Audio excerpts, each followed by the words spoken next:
పురుషులైనా స్త్రీలైనా జీవితం అనేది ఒక్కటే. దుఃఖం, బాధ అనేవి మగవారిలో ఉన్నట్లే స్త్రీల జీవితాల్లోనూ ఉంటాయి. శరీరాల నిర్మాణం భిన్నంగా ఉంటుంది కాబట్టి స్త్రీలను పురుషులను వేర్వేరుగా చూస్తూ ఉంటాము. ఇరు వర్గాలను వేర్వేరుగా పరిగణించాలని, వేర్వేరుగా విద్య నేర్పాలని అనుకుంటూ ఉంటాం. అయితే స్త్రీలు కూడా పురుషుల్లాగే బాధపడరా? వాళ్లక్కూడా మగవాళ్లకున్నట్లే సందేహాలు, ఇబ్బందులు ఉండవా? అందుచేత మనం పెద్ద మనసుతో చూస్తే, ఆలోచిస్తే లింగభేదం అదృశ్యమవుతుంది. ఆడ మగ అన్న విభజన గదులు మాయమయ్యాక జీవితం సరళంగా ఉంటుంది. అలాంటి పరిస్థితుల్లో ఆడ మగ ఎవరు ఎదుర్కొనే సమస్యలనైనా తేలిగ్గా పరిష్కరించగలం. నిజానికి మగవాళ్లకంటే ఆడవాళ్లే సంప్రదాయాలను ఎక్కువగా కాపాడతారు. సమాజంలో ఏదైనా మార్పు కావాలి అని స్త్రీలు అనుకుంటే వాళ్లు ఖచ్చితంగా మర్నాడే ఆ మార్పుని తీసుకురాగలరు. మగవాళ్లకంటే స్త్రీలలోనే త్యాగనిరతి ఎక్కువ. అందుకే మానసిక బలం కూడా వాళ్లకే ఎక్కువ. అయితే సంప్రదాయాన్ని అర్థం చేసుకునే స్త్రీ జీవితాన్ని అర్థం చేసుకోవాలంటే తన మనస్తత్వాన్ని మార్చుకోవాలి, తన ఆలోచన విధానాన్ని మార్చుకోవాలి. తాను ఎవరికో బానిసను అన్న భావాన్ని వదిలించుకోవాలి. ఈ మాట నొక్కి వక్కాణిస్తున్నానండి. చాలామంది స్త్రీలు అతి త్వరగా వేరే వాళ్ల, ముఖ్యంగా పురుషుల ఆధిపత్యాన్ని అంగీకరించేస్తారు. నా సమావేశాలకొచ్చే చాలామంది మహిళలు ఇక్కడున్నంతసేపు నాతో ఏకీభవిస్తారు. మళ్లీ ఇంటికి వెళ్లగానే భర్తలకు అణగిమణిగి ఉంటారు. మీరెందుకలా లొంగిపోవాలి? మీరు మగవాళ్లతో సమానమే కదా, మీక్కావాల్సినంత మనోబలం ఉంది అని మీరు గ్రహించాలంతే. 1928లో మద్రాసులో జరిగిన ఇండియన్ ఉమెన్స్ అసోసియేషన్ సమావేశాన్ని ప్రారంభిస్తూ జిడ్డు కృష్ణమూర్తిగారు చెప్పిన మాటలు ఇవి. జాగ్రత్తగా గమనించండి. ఆడవాళ్లని గుమ్మం దాటి బయటకు రానివ్వని 100 ఏళ్ల క్రిందట జిడ్డు కృష్ణమూర్తిగారు ఇంకా దివ్యజ్ఞాన సమాజంలోనే ఉన్న రోజుల్లో, ఇంకా ఆయన్ను విశ్వగురువు అని వాళ్లందరూ నమ్ముతున్న రోజుల్లో చేసిన బహిరంగ ప్రసంగంలోని వాక్యాలు మొదట్లో నేను చెప్పినవి. ఆ రోజుల్లో బహిరంగంగా ఇలాంటి భావాలు వ్యక్తపరచడానికి చాలా ధైర్యం ఉండాలి. సమాజంలోని అనేక వర్గాల నుంచి వ్యతిరేకతను ఎదుర్కోడానికి సిద్ధంగా ఉండాలి.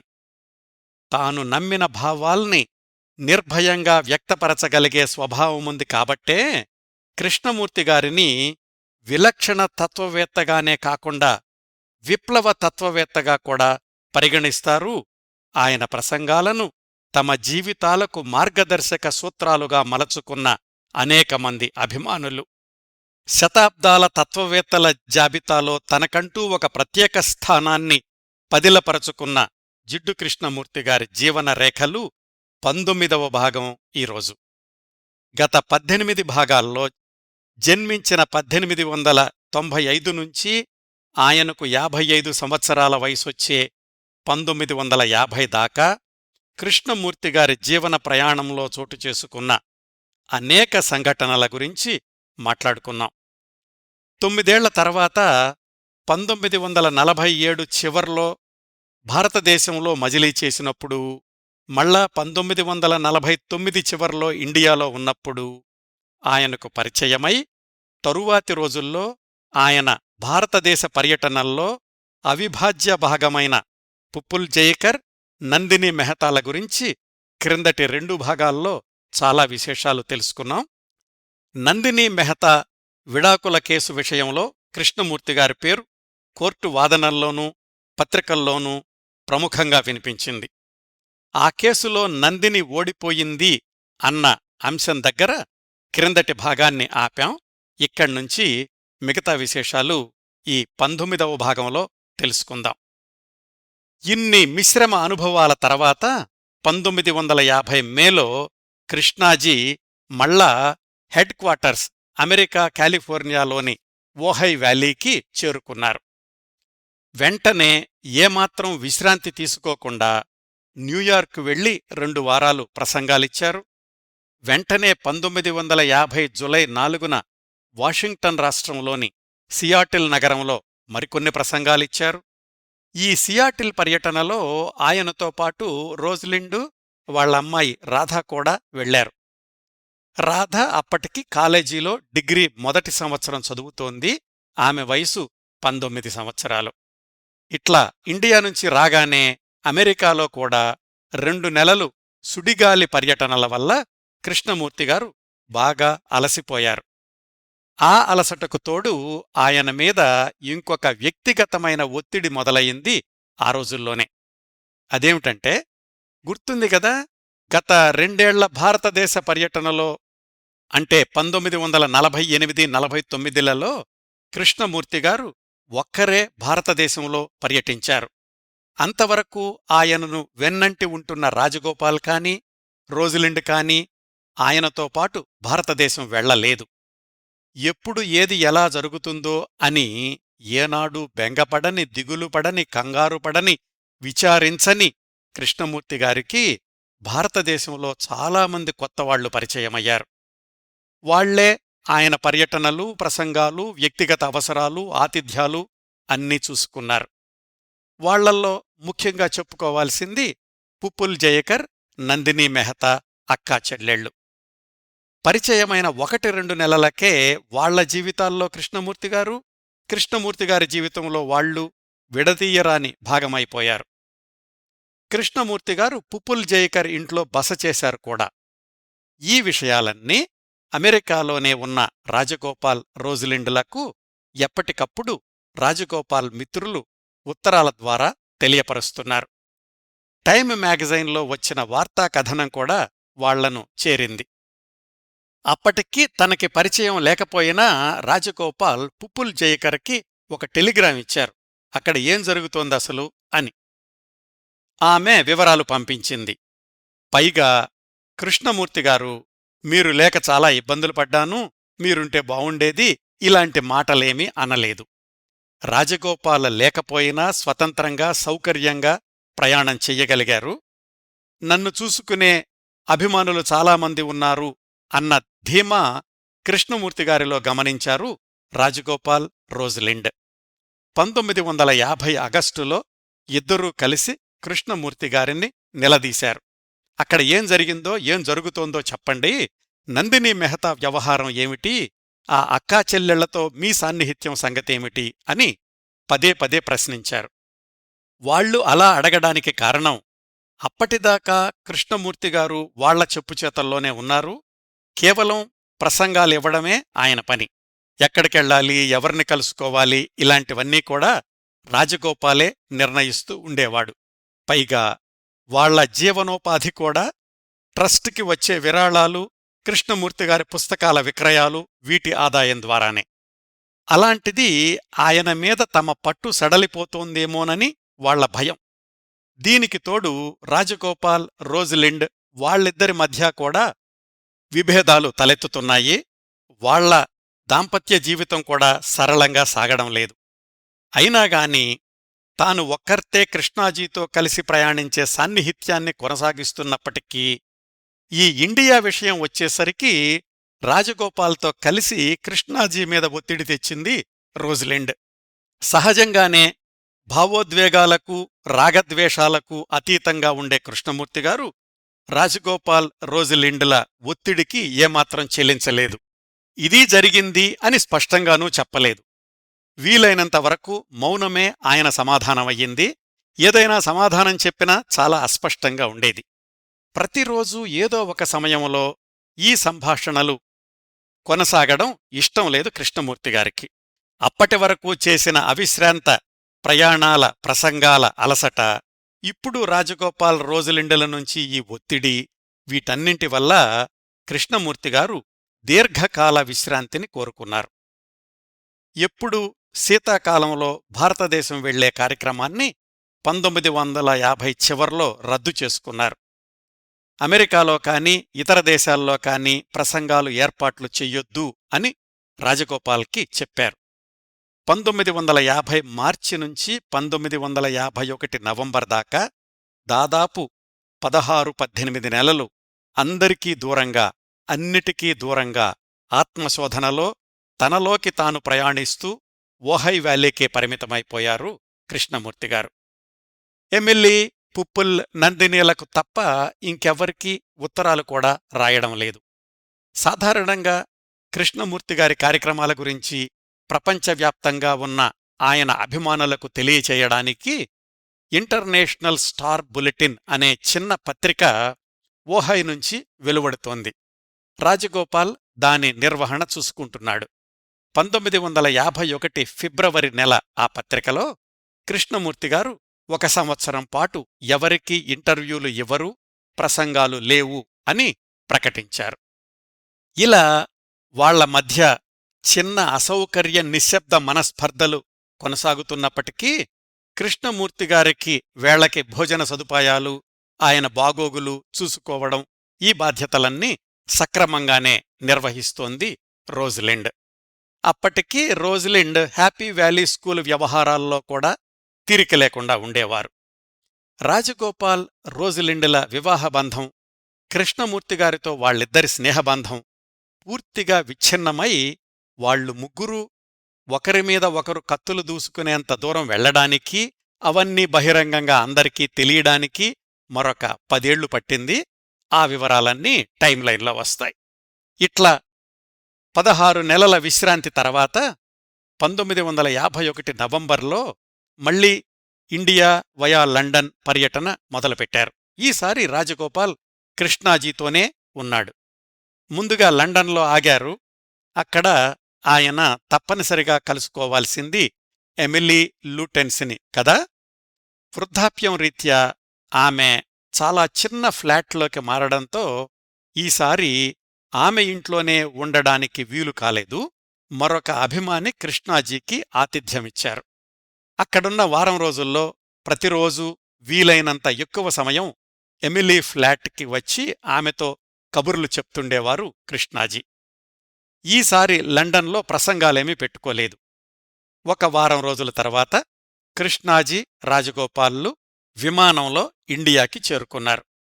బొంబాయిలో దిగగానే గత 2 ఏళ్లల్లో పరిచయమైన కొత్త అభిమానులు కృష్ణాజీని చూడ్డానికి తరలివచ్చారు. వాళ్ళెవ్వరికీ రాజగోపాల్తో పరిచయం లేదు. నందిని, పుప్పుల్ వాళ్ళిద్దరినీ చూడగానే వాళ్ల చేతుల్ని తన చేతుల్లోకి తీసుకున్నారు కృష్ణాజీ. చాలా వరకు నిశ్శబ్దంగా ఉండిపోయారు. అంతే, ఏమీ మాట్లాడలేదు. రాజగోపాల్ ఈ సన్నివేశాన్ని చాలా అసహనంతో గమనిస్తున్నాడు. పుప్పుల్, నందినీలను రాజగోపాల్ ప్రత్యక్షంగా చూడడం అదే మొదటిసారి. రాజగోపాల్ భారతదేశం రావడం కూడా 14 సంవత్సరాల తర్వాత అదే మొదటిసారి. కృష్ణాజీ, రాజగోపాల్ ఇద్దరూ రైల్లో బొంబాయి నుంచి మద్రాసు వెళ్లారు 1951 నవంబర్ చివర్లో. ఆ సమయానికి అడయార్లో దివ్యజ్ఞాన సమాజ అధ్యక్షుడు జినరాజదాస. ఈయన గుర్తున్నాడు కదా, 40 సంవత్సరాల క్రిందట లండన్లో కృష్ణ, నిత్య వాళ్ళిద్దరికీ హోమ్ ట్యూటరింగ్ చేస్తుండేవాడు. ఆయన పెళ్లికి కృష్ణ, నిత్యాలిద్దరూ వెళ్లారు కూడా.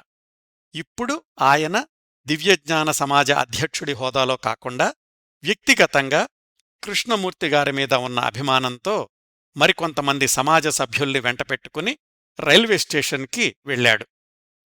ఆయనక్కూడా వృద్ధాప్యం మీదపడింది, బాగా నీరసంగా ఉన్నాడు. కృష్ణాజీ కూడా ఆయన్ని చూడ్డం చాలా సంవత్సరాల తర్వాతనే. రాజగోపాల్ వాళ్లందరితో చనువుగా మాట్లాడాడు. కాని కృష్ణాజీ మనసు విప్పి మాట్లాడలేకపోయారు. తమ అధికార నివాసమైన వసంత్ విహార్ భవనానికి వెళ్లారు.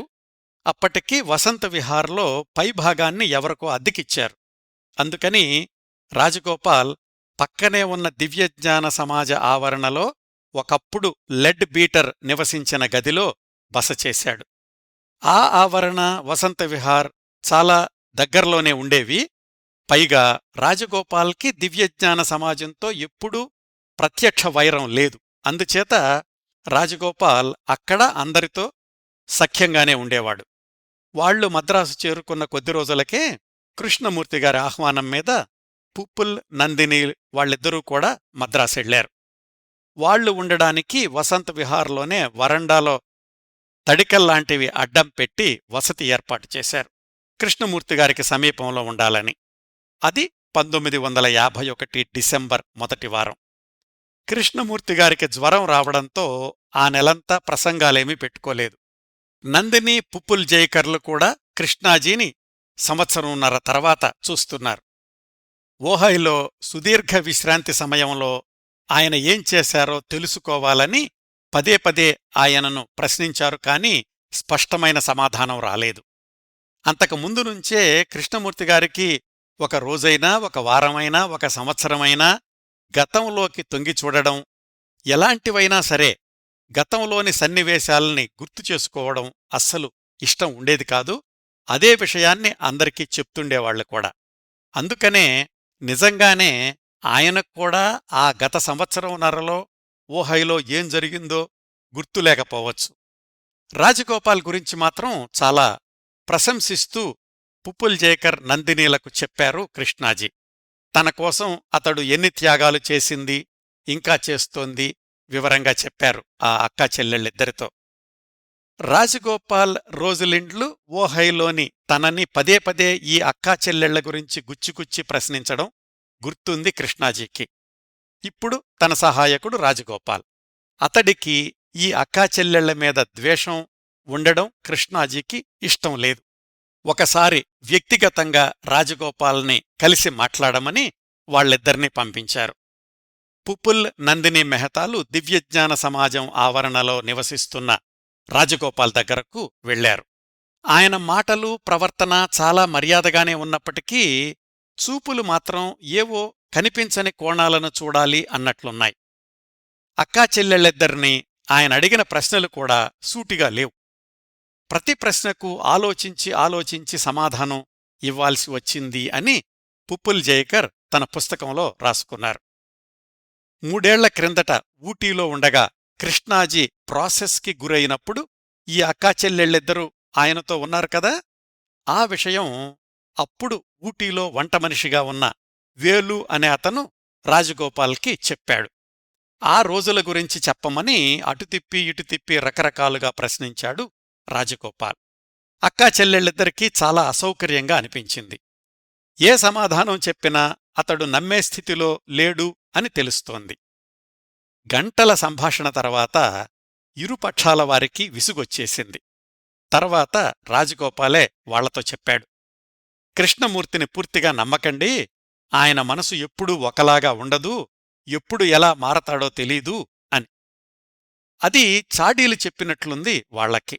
అలా 2-3 సమావేశాల తర్వాత వాళ్ల మధ్య అనుమానాలు కరిగిపోయి కృష్ణమూర్తిగారిలాగే సన్నిహితుడయ్యాడు రాజగోపాల్. అయితే అతడికి తమ ఇద్దరి పట్ల ఆకర్షణ ఉంది అని చాలా రోజుల తర్వాత తెలిసిందని పుప్పుల్ జైకర్ తన పుస్తకంలో రాసుకున్నారు. అంతేకాదు, ఒకసారి నందిని మెహతాతో అన్నాడట రాజగోపాల్, ఇలా కృష్ణమూర్తి నీడలో మనం కలుసుకోవడం దయనీయంగా ఉంది అని.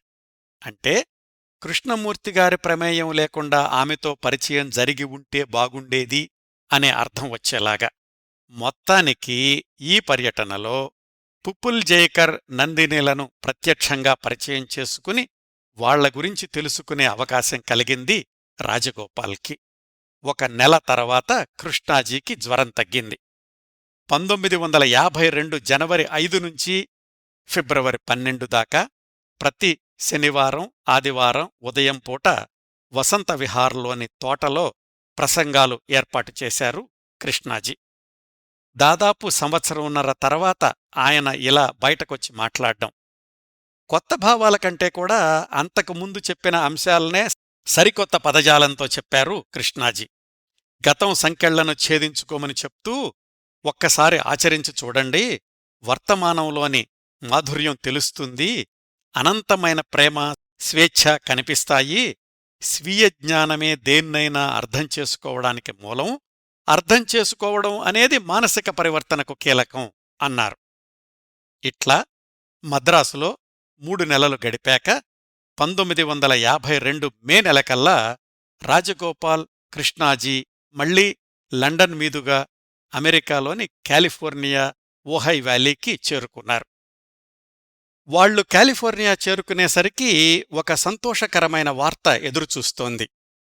రోజలిండ్ రాజగోపాల్ల ఏకైక సంతానం రాధ 2 నెలల ముందే 1952 ఫిబ్రవరిలో వ్యాలంటైన్ రోజున తన వివాహం గురించి ప్రకటించింది. తనతో పాటు కాలేజీలో చదువుకుంటున్న జిమ్మీ స్లాస్ కి తనకి వివాహ నిశ్చితార్థం జరిగిందని అందరికీ చెప్పింది. ఈ కబురు విని కృష్ణాజీ రాజగోపాల్ ఆనందించారు. అమెరికా చేరుకోగానే కృష్ణమూర్తిగారికి అనారోగ్యం మళ్లీ తిరగబెట్టింది. తమ ఊరికి దగ్గర్లోనే ఉన్న శాంటా బార్బరా అనే సముద్రతీర నగరానికి విశ్రాంతి కోసం వెళ్లారు. అప్పటికే కృష్ణమూర్తిగారి మీద అనుమానంతో ఉన్నప్పటికీ రోజలిండ్ ఆయనకు తోడుగా శాంటా బార్బరాకి వెళ్లి 2-3 వారాలు ఆయనతో అక్కడే ఉన్నారు. ఆ ఊళ్ళోనే రాధ కూడా చదువుకుంటోంది అప్పటికి. ఆ తరువాత నెల రోజులకే 1952 జులైలో రాధ, జిమ్మీలకు వివాహం జరిగింది. తన చేతుల మీదుగా పెరిగిన అమ్మాయి వివాహానికి హాజరయ్యారు కృష్ణమూర్తిగారు కూడా. కొత్త జంట చూడముచ్చటగా ఉంది అని ఎమిలీకి రాసిన ఉత్తరంలో చెప్పారు కృష్ణాజీ. అక్కడ్నుంచి ఓహైలో మరొక 4-5 నెలలపాటు మళ్లీ 1952 అక్టోబర్లో ఇండియా శీతాకాలం ప్రయాణానికి బయల్దేరేదాకా ప్రతి శని ఆదివారాలు ఉపన్యాసాలిచ్చారు. చాలా రోజుల తర్వాత అక్కడ సమావేశాలు జరగడం. ప్రతి వారం వందలాది కార్లు ఆ ఎస్టేట్ ముందు ఆగుతూ ఉండేవి. ఇలా కృష్ణమూర్తిగారు 1952 మే నుంచి అక్టోబర్ దాకా ఓహై వ్యాలీలో ఉన్నప్పుడు అక్కడ ఇండియాలో ఒక సంఘటన జరిగింది. అదే నందిని మెహతాకి క్యాన్సర్ అని బయటపడడం.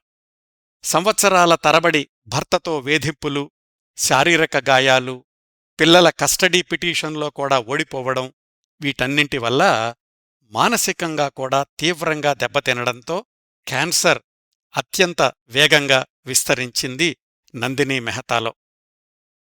అక్కయ్య పుపుల్ జైకరే బాధ్యత తీసుకుని నందినిని సర్జరీ కోసమని లండన్కి తరలించారు. ఈ సంగతి కృష్ణమూర్తిగారికి టెలిగ్రాం ద్వారా తెలియచేసింది పుపుల్ జైకర్. ఆయన్నుంచి అస్సలు సమాధానం రాలేదు. ఆందోళన, కంగారు, ధైర్యం చెప్పడం, లండన్లో ఏమైనా సహాయం కావాలా అని అడగడం, ఏ స్పందనా లేదు కృష్ణమూర్తిగారి నుంచి. పుపుల్ జైకర్ రాసుకున్నారు, ఈ సందర్భంలోనే కాదు, నందిని కాని నేను కాని జీవితంలో ఎంత సంఘర్షణకు లోనైన సందర్భాల్లోనైనా కృష్ణమూర్తిగారి నుంచి ఓదార్పు వాక్యాలు లాంటి స్పందన ఉండేది కాదు. తర్వాత మాకు అర్థమైంది, కృష్ణాజీకి సానుభూతి చూపించడం అన్నా, ఎదుటివాళ్లని సెల్ఫ్ పిటీకి లోనయ్యేలాగా చెయ్యడమన్నా ఇష్టం ఉండేది కాదు అని. నిజానికి కృష్ణాజీగారి ఇటువంటి ప్రవర్తన వల్లనే కష్టాల సమయంలో మేము మరింత దృఢంగా తయారయ్యాము అని. లండన్లోని డాక్టర్లు నందిని క్యాన్సర్ బాగా ముదిరిపోయిందని, బహుశా బ్రతకటం కూడా కష్టమేమోనని చెప్పారు. ఇంకా ఆ సమయంలో నందిని పూర్తిగా ప్రశాంతంగా మారిపోయింది. ఏమాత్రం బాధ, నొప్పి, ఆతృత, భయం, కంగారు అస్సల్లేవు. ఆపరేషన్కి వెళ్లే ముందు కూడా నవ్వుతూ ఉందట. మత్తుమందు ఇచ్చాక ఆపరేషన్ సమయంలోనూ నందినికి ఏదో ఆత్మీయమైన నవ్వు వినిపిస్తూ ప్రతిధ్వనిస్తూ ఉందట. ఆపరేషన్ విజయవంతమైనప్పటికీ ఆ మర్నాడే ఆమెకు ఆపరేషన్ చేసిన డాక్టర్కి గుండెపోటొచ్చింది. అందుచేత ఆపరేషన్ అయ్యాక వెంటనే 2 రోజులపాటు నందినికి సరైన చికిత్స అందలేదు. వీటన్నింటి ప్రభావం తరువాతి సంవత్సరం ఇండియాలో తెలిసింది. ఆపరేషన్ సమయంలో జరిగిన పొరపాట్ల వల్ల కిడ్నీ దెబ్బతిని ఒక కిడ్నీ తొలగించాల్సొచ్చింది నందిని మెహతాకి. ఇవన్నీ కృష్ణమూర్తిగారు ఇండియాలో లేని సమయంలో జరిగిన సంఘటనలు. ఆ తరువాతి నెలల్లో కృష్ణాజీ నందిని మెహతాని ప్రత్యక్షంగా కలుసుకున్నప్పుడు కూడా ఆమె క్యాన్సర్ గురించిగాని, ఆపరేషన్ గురించిగాని అస్సలు ప్రసక్తి తీసుకురాలేదు. ప్రతి సంవత్సరంలాగానే 1952 శీతాకాలంలో మళ్లీ కృష్ణాజీ, రాజగోపాల్ ఇండియాకి చేరుకున్నారు. ఈసారి పర్యటనలో పూనాలోనూ బొంబాయిలోనూ కృష్ణాజీతోనే ఉన్నారు పుప్పుల్ జైకర్. కృష్ణమూర్తిగారు రాజగోపాల్ మధ్య వివిధ సందర్భాల్లో వాడిగా వేడిగా జరిగిన వాగ్వివాదాలకు ఆమె ప్రత్యక్ష సాక్షి. కృష్ణమూర్తిగారి గదిలోనే రాజగోపాల్తో తరచూ గొడవలు జరుగుతూ ఉండేవి. పుస్తకాలు, ప్రచురణలు, వాటికి సంబంధించిన ఆర్థిక వ్యవహారాలతో పాటు వ్యక్తిగత విషయాలు కూడా వాళ్ల మధ్య వివాదాలకు కారణమయ్యాయి. అయితే ఎన్ని గొడవలు జరిగినా కృష్ణమూర్తిగారి గదిలోనుంచి రాజగోపాల్ గొంతు మాత్రమే బిగ్గరగా వినిపించేది కాని కృష్ణమూర్తిగారి స్వరం అస్సలు బయటకు వినిపించేది కాదు. మళ్లీ మర్నాడు ప్రసంగ సమయంలో ఎప్పటిలాగే ప్రశాంతంగా ఉండేవాళ్లు. రాజగోపాల్ పుప్పుల్ జైకర్తో కూడా గొడవపడుతూ ఉండేవాడు. ఆమె నుంచి ఏదో విషయం రాబట్టాలని గుచ్చిగుచ్చి ప్రశ్నిస్తుండేవాడు. తను మాత్రం ఏమీ బయటపడేవాడు కాదు. మొత్తానికి 1952 అక్టోబర్ 1953 మార్చి మధ్యలో ఇండియా పర్యటనలో కృష్ణాజీ, రాజగోపాల్ వాళ్ళిద్దరి మధ్య వివాదాలు మరొక దశకు చేరుకున్నాయి. లోపల్లోపల ఇద్దరికీ ఎట్లా ఉన్నప్పటికీ అందరి సమక్షంలో రాజగోపాల్ మామూలుగానే ఉండేవాడు. కృష్ణమూర్తిగారి పుస్తకాల ఎడిటింగు, ట్రస్ట్ కార్యక్రమాలు నిర్వహణ ఇవన్నీ కొనసాగిస్తూనే ఉన్నాడు. ఈ పర్యటనలో జరిగిన ఇంకొక ఆసక్తికరమైన సంఘటన కృష్ణమూర్తిగారి పెద్దన్నయ్య డాక్టర్ శివరాం గారబ్బాయి జిడ్డు నారాయణ తన బాబాయిని కలుసుకోవడం. ఇది బహుశా 1953 మొదట్లో జరిగుంటుంది. అంతకు కొద్ది నెలల క్రిందటే కృష్ణమూర్తిగారి అన్నయ్య శివరాం మరణించారు. ఆ సందర్భంలో కూడా కృష్ణాజీ ఆ కుటుంబాన్ని పలకరించినట్లు ఎక్కడా రికార్డులు లభ్యం కావడం లేదు. తనని చూడడానికొచ్చిన అన్నయ్యగారబ్బాయి జిడ్డు నారాయణను ఆత్మీయంగా ఆహ్వానించారు కృష్ణాజీ. అప్పటికి నారాయణ ఎంఏ చదివి లాయర్గా ప్రాక్టీస్ ప్రారంభిద్దాము అనుకుంటున్నారు. బాబాయి మాటమీద రిషి వ్యాలీ స్కూలుకి టీచర్గా వెళ్లారు ఆ జిడ్డు నారాయణ. ఆ తర్వాత రోజుల్లో ఆయన లండన్ వెళ్లారు. అక్కడ పై చదువులు చదివి అక్కడి విద్యాలయాల్లో కూడా ఉపాధ్యాయుడిగా పనిచేశారు. మళ్లీ కృష్ణాజీ ఆహ్వానం మీద ఆయన చివరి సంవత్సరాల్లో 1978 ప్రాంతాల్లో ఇండియాకొచ్చేసి రిషి వ్యాలీ స్కూలుకి ప్రిన్సిపాల్గా కూడా పనిచేశారు. జిడ్డు నారాయణ గారి గురించిన ఈ వివరాలు పుప్పుల్ జైకర్ రాసిన పుస్తకంలో ఉన్నాయండి. ఆ విధంగా చిన్నప్పుడే కుటుంబ సంబంధాలకు దూరమైనప్పటికీ మళ్లీ 1953 నుంచి అన్నయ్యగారబ్బాయి జిడ్డు నారాయణ ద్వారా ఆ సంబంధాన్ని నిలుపుకున్నారు కృష్ణాజీ. ఇన్ని సందర్భాల తర్వాత రాజగోపాల్, కృష్ణాజీ 1953 ఏప్రిల్ నెలలో తిరిగి కాలిఫోర్నియాకి చేరుకున్నారు. ఆ సంవత్సరాల్లో కృష్ణమూర్తిగారి ప్రయాణాలు ఎలా ఉండేవంటే ప్రతి ఏడాది సుమారుగా ఏప్రిల్, మే నెలల నుంచి అక్టోబర్, నవంబర్ దాకా అమెరికాలోనూ, అక్టోబర్, నవంబర్ నుంచి మరుసటి సంవత్సరం ఏప్రిల్, మే నెలల దాకా యూరోప్లోనూ, ఇండియాలోనూ ఉండేవాళ్లు కృష్ణమూర్తిగారు. ఇప్పుడు 1953లో ఆయన అమెరికాలో ఉండగా జరిగిన కొన్ని సంఘటనలు. మొట్టమొదటిసారి కృష్ణమూర్తిగారు రాసిన ఒక పుస్తకం తమ ట్రస్ట్ తరఫున కాకుండా వ్యాపారాత్మకంగా బయట ప్రచురణకర్తలు ప్రచురించింది 1953లోనే. ఆ పుస్తకం పేరు education and significance of life. ప్రచురించింది అమెరికాలో హార్పర్ అండ్ రో అనే కంపెనీ, ఇంగ్లాండులో గుల్లాంజ్ అనే కంపెనీ. తరువాతి రోజుల్లో కూడా కృష్ణమూర్తిగారి పుస్తకాల్ని వీళ్లే వాణిజ్యపరంగా ప్రచురించారు. Education and significance of life పుస్తకంలో రచయితను పరిచయం చేస్తూ ఇలా రాశారు: మనం జీవిస్తున్న ఈ రోజుల్లో అత్యంత లోతైన నిష్ఠతో కూడిన ఆలోచనాపరుల్లో ఒకరు. ఈ పుస్తకం అద్భుతమైన, సంపూర్ణమైన నిజాయితీతో రాసింది అని. చిన్నతనం నుంచే, అంటే ఆయన మెట్రిక్యులేషన్ మానేసిన వద్దనుంచే పిల్లలకు విద్యాబుద్ధులు ఎలా నేర్పాలి అనే అంశం మీద స్పష్టమైన అభిప్రాయాలుండేవి కృష్ణాజీకి. వాటి ఆధారంగానే రిషి వ్యాలీలో, వారణాసిలో విద్యాలయాలు ప్రారంభించారు అని కూడా గత భాగాల్లో తెలుసుకున్నాం. ఈ చిన్న పుస్తకంలో విద్యా విధానం గురించి తన అభిప్రాయాల్ని చాలా సరళమైన భాషలో రాశారు. ఆ రోజులకే కాదు, ఈ రోజులకు కూడా వర్తించే సూచనలు చాలా ఉన్నాయి ఆ పుస్తకంలో. పిల్లల విద్యా విధానం గురించి కృషి చేస్తున్న ప్రతివారూ తప్పక చదవాల్సిన, చదివి ఆలోచించాల్సిన పుస్తకం ఇది. అయితే ఈ పుస్తకం ప్రచురణ అయ్యే సమయానికి తానుండే ఓహై వ్యాలీలోని హ్యాపీ వ్యాలీ స్కూల్ ట్రస్ట్ నుంచి బయటకొచ్చేశారు. అప్పటికి 7 ఏళ్ల నుంచి నడుస్తున్న ఆ స్కూలుకి రోజులెండ్ డైరెక్టర్గా కొనసాగుతున్నారు. కానీ మరి వాళ్ల మధ్య వచ్చిన అభిప్రాయ భేదాల వల్లనో, లేక ఆ స్కూలు వాతావరణం, నిర్వహణ ఆయన ఆశించినట్లు లేకపోవడం వల్లనో ట్రస్ట్ నుంచి బయటకొచ్చేసి ఉండొచ్చు. అదే ఊళ్ళో తన ఆశయాలతో సొంతంగా స్కూలు ప్రారంభించడానికి మరొక 20 సంవత్సరాలు పట్టింది. ఆ వివరాలు టైంలైన్లో తెలుసుకుందాం. 1953లోనే జరిగిన ఇంకొక సంఘటన, అప్పటికి దివ్యజ్ఞాన సమాజ అధ్యక్షుడు జినరాజదాస అని తెలుసుకున్నాం కదా, చిన్నప్పుడు కృష్ణమూర్తికి గురువుగారు. ఆయన అమెరికా పర్యటనలో కృష్ణమూర్తిగారిని కలుసుకోవాలని ఉంది అని వర్తమానం పంపించాడు. ఇప్పుడు ఆయన వయసు 78 సంవత్సరాలు. తన దగ్గర తొలిపాఠాలు నేర్చుకున్న 15 సంవత్సరాల కుర్రవాడు ఇప్పుడు ప్రపంచవ్యాప్తంగా ప్రభావం చూపిస్తున్న ప్రసంగకర్త, ఆలోచనాపరుడు.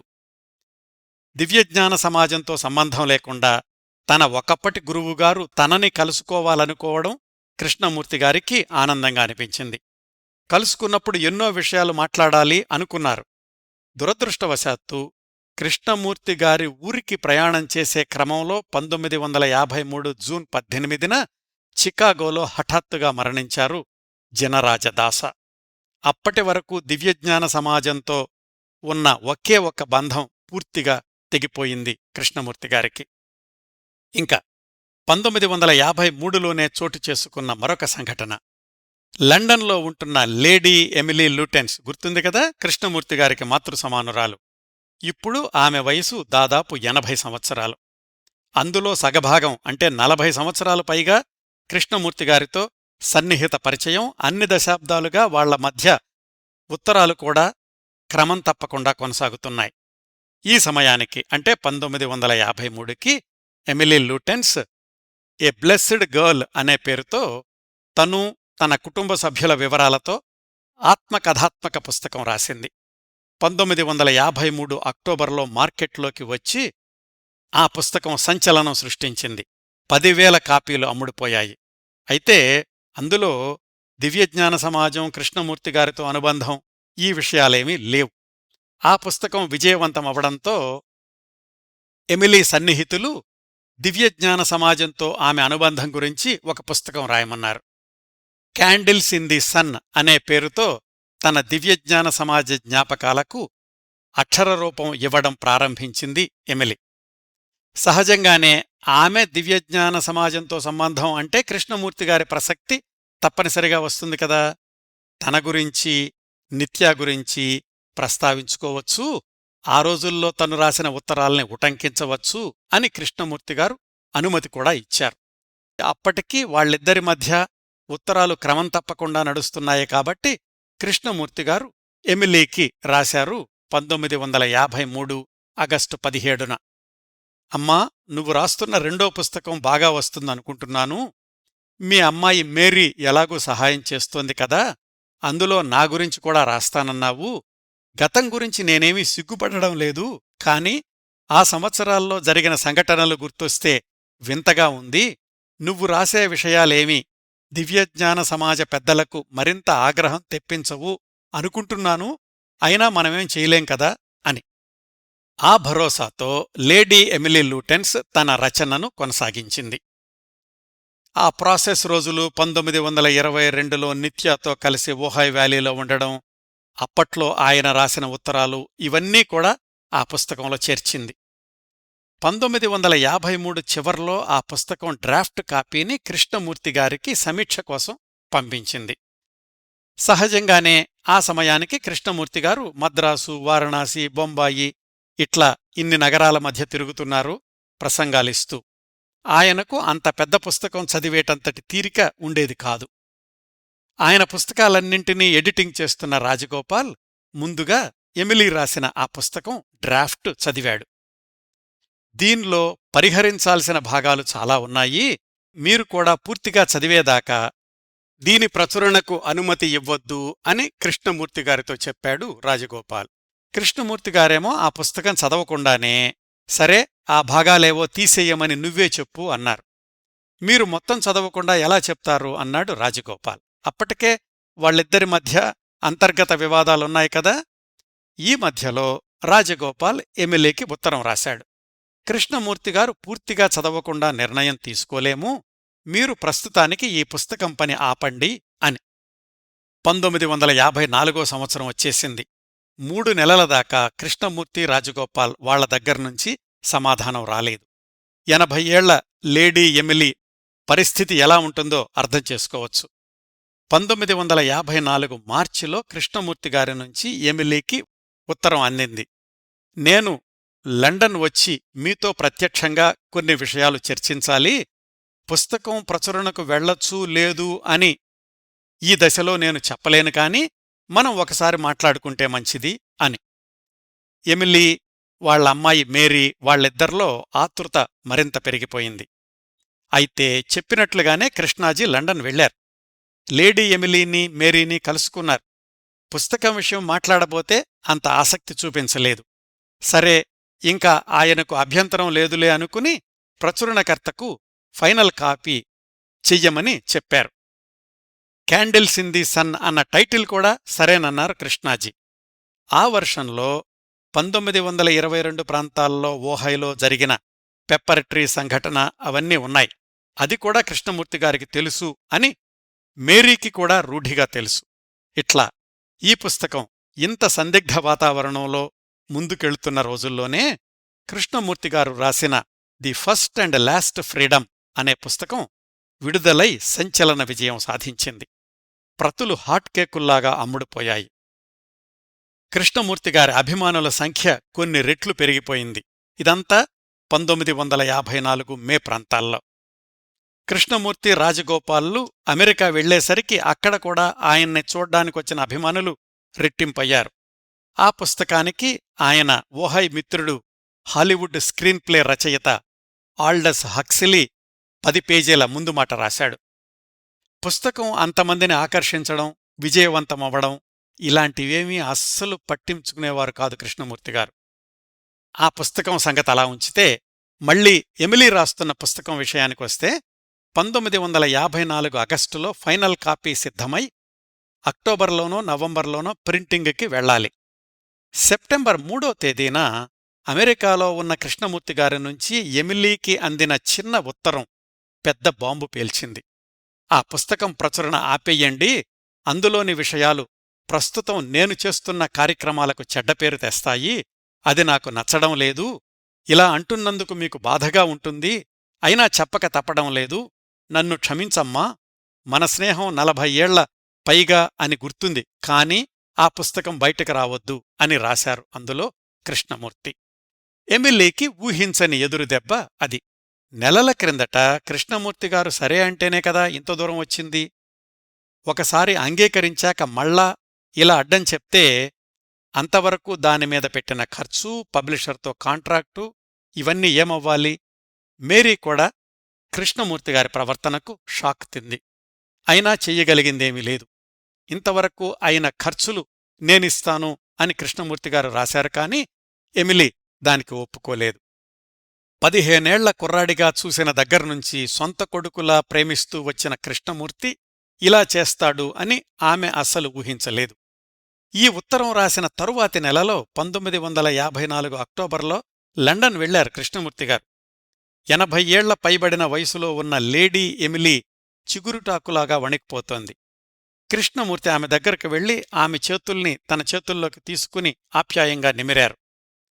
నీ మాట వినకుండా ఈ పుస్తకం ప్రచురించి ఉంటే ఏం చేసేవాడివి అంది ఎమిలీ. ఏం చేసేవాణ్ణి కాదు అన్నారు కృష్ణమూర్తిగారు. కృష్ణమూర్తిగారి రాకతో తమ మనసుల్లో ఆయన మీద ఉన్న చిన్నపాటి బాధ కూడా తొలగిపోయింది అని రాసింది మేరీ. మళ్ళా ముగ్గురు మామూలుగానే మాట్లాడుకోగలిగారు కాని ఆ పుస్తకం అప్పటికీ ఆగిపోయిందంతే. అయితే కృష్ణమూర్తిగారు అలా ఉత్తరం రాయడం వెనకాల రాజగోపాల్ ఒత్తిడి ఏమైనా ఉందేమోనని మేరీకి అనుమానం వచ్చింది కాని దానికి ఆధారాలు కనిపించలేదు అని కూడా ఆమె రాసుకున్నారు. అయితే ఒక 3 ఏళ్ల తర్వాత కృష్ణమూర్తిగారు అభ్యంతరం చెప్పిన అధ్యాయాలు తొలగించి క్యాండిల్స్ ఇన్ ది సన్ పుస్తకాన్ని 1957లో విడుదల చేశారు. ఇన్ని నాటకీయ పరిణామాలు జరిగాయండి 1954లో. ఆ సంవత్సరం గడిచి 1955 వచ్చింది. కృష్ణమూర్తి, రాజగోపాల్, రోజలిండ్ ఈ ముగ్గురి మధ్య ఇంతవరకు కోల్డ్ వార్ లాగా కొనసాగుతున్న విభేదాలు ఈ సంవత్సరం నుంచి కొంచెం కొంచెం ఉపరితలానికి రావడం మొదలయ్యాయి. ఆ పరిణామాల క్రమం దశాబ్దాల గాఢ స్నేహితుల్ని బద్ధశత్రువులుగా మార్చింది. రాజగోపాల్, రోజలిండ్ల విడాకులకు దారితీసింది. కృష్ణమూర్తిగారిని, ఆయన పేరుమీద ఉన్న ట్రస్ట్ సంస్థల్ని కోర్టు కేసుల వరకు తీసుకెళ్ళింది. వీటన్నింటి మధ్య ఆయన ప్రసంగాల పరంపర మాత్రం యథాతథంగా కొనసాగుతూనే ఉంది. ఆ వివరాలన్నీ వచ్చేవారం జిడ్డు కృష్ణమూర్తిగారి జీవనరేఖలు 20వ భాగంలో మాట్లాడుకుందాం.